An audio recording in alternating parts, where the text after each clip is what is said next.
सृष्टि बचपन से ही दिखने में सुंदर नहीं थी, लेकिन अमीर बाप की बेटी सृष्टि पर उसकी माँ जान छिड़कती। मेरी बेटी कितनी प्यारी है, भगवान सबको सृष्टि जैसी बेटी दे। सृष्टि धीरे धीरे बड़ी होती है। एक दिन सृष्टि की सहेली कहती है, तू दिखने में कितनी अजीब सी है, लेकिन मैं जानती हूँ हम सब में सबसे अच्छी शादी तो तेरी ही होगी। तेरे पापा अमीर जो है।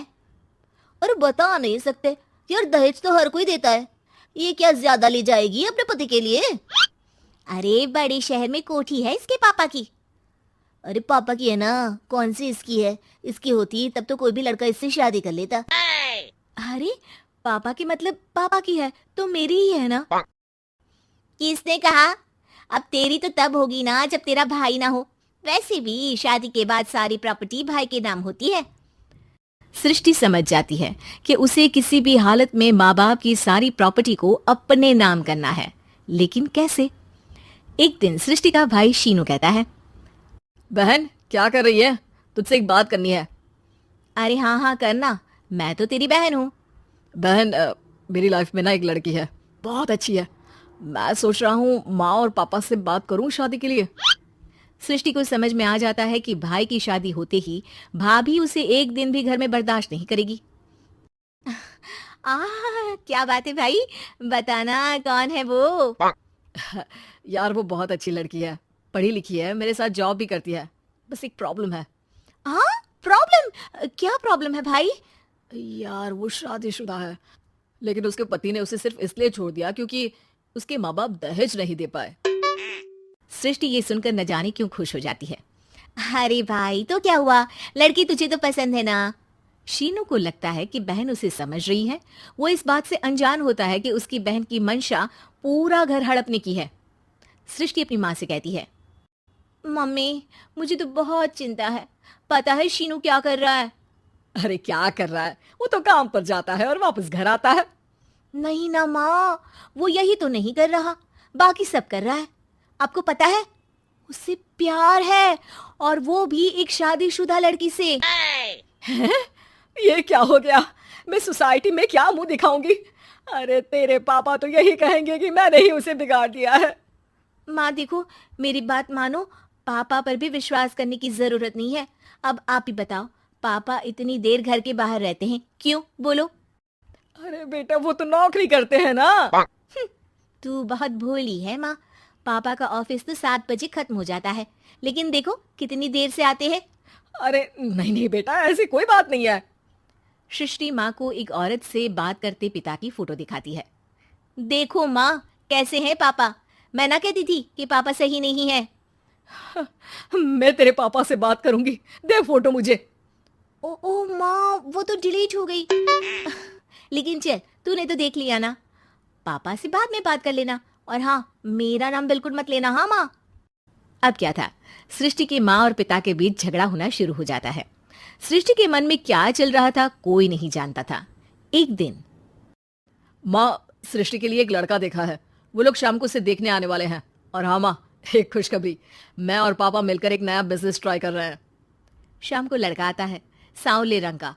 सृष्टि को तो बिल्कुल भी पसंद नहीं आता। लड़की की माँ कहती है, लड़की का चेहरा तो कोई खास नहीं, लेकिन अगर मेरे बेटे को आप लोग सेटल कर दें तो मैं उसकी शादी आपकी बेटी से करवा दूं। सृष्टि को लड़का बिल्कुल पसंद नहीं था। उसे भाई पर गुस्सा आ जाता है।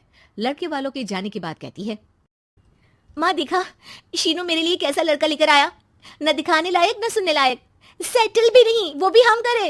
अरे माँ मैं जानती हूँ ये मेरी शादी किसी भी घर में क्यों करवाना चाहता है। अरे कैसी बात कर रही है बहन, तूने तो देखा ना, लड़के को मैंने ही मना कर दिया तुझसे शादी के लिए। जिसने लड़का बताया था उसने उसकी बहुत तारीफ की थी। बात आई गई हो जाती है, लेकिन सृष्टि का मन शांत नहीं होता। क्या करूं, कुछ समझ में नहीं आ रहा। मेरी शादी हो गई तो ये लोग पूरी प्रॉपर्टी शीनू के नाम कर देंगे, मेरे हाथ तो कुछ लगेगा ही नहीं। तभी सृष्टि को आइडिया आता है। वो किसी वकील को फोन करती है। जी देखिए, अगर आपके मम्मी पापा का तलाक हो जाता है तो आपके पिता की आधी प्रॉपर्टी आपकी माँ के नाम हो जाएगी, फिर उसे वो किसी को भी दे सकती है। सृष्टि अब माँ को बेटे के खिलाफ भरती है। माँ शीनू पर नजर रखा करो, वो जिस लड़की के प्यार में है ना वो शादीशुदा है। यहाँ आएगी, सारा पैसा, रुपया, जमीन, जायदाद सब भड़प लेगी। पापा का भी हाल तुमसे छुपा नहीं है। ऐसा ना हो कि मैं और आप एक दिन सड़क पर भीख मांगे। हे भगवान, मैं तो जीते जी मर जाऊंगी अगर ऐसा हो गया तो। ऐसा हो गया नहीं माँ, ऐसा ही होगा। अभी समय है, आगे का सोच लो। मैं तो कहती हूँ पापा से आधी प्रॉपर्टी लेकर अलग हो जाओ। पापा की आधी प्रॉपर्टी भी हम लोगों को अगर मिल जाती है ना, तो अगले 7 जन्म सफल समझो। बेचारी माँ बेटी के कहने पर पति से तलाक लेकर अलग हो जाती है। सृष्टि अब पैसों से गाड़ी और अपने दूसरे महंगे शौक पूरे करने लगी।